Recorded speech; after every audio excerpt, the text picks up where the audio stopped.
Guys इकडे धनंजय पुन्हा एकदा आपल्या बायकोबद्दल चुगली करताना दिसत आहे। चला तर बघूयात हा नेमका अंकिता आणि जान्हवीला काय सांगत आहे। हे नॉर्मली गप्पा मारत बेडरूम एरियामध्ये बसलेले असतात। अंकिता तेवढ्या जान्हवीला विचारते की तुझं वय काय आहे।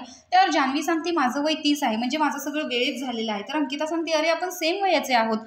तर ती जान्हवी सांगते की हो माझं लग्न पण 30 वयात झालं आणि मला बाळ पण व्यवस्थित झालं, त्यामुळे आता मी पूर्ण मोकळी आहे काम करण्यासाठी।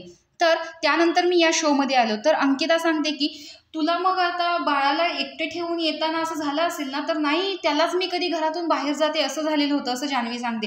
तो ना असं दिवस मोजत होता आणि येण्याच्या आदल्या दिवशी तर मम्मा आता फक्त 24 आवर्स राहिले असं तो मला सांगत होता।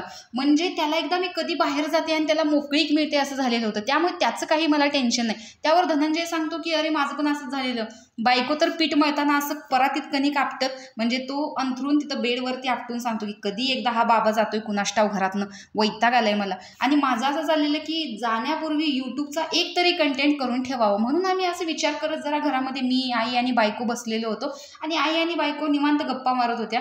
आणि तेवढ्यात तिला काय झालं काय माहिती, अचानक ती रडायला सुरुवात केली।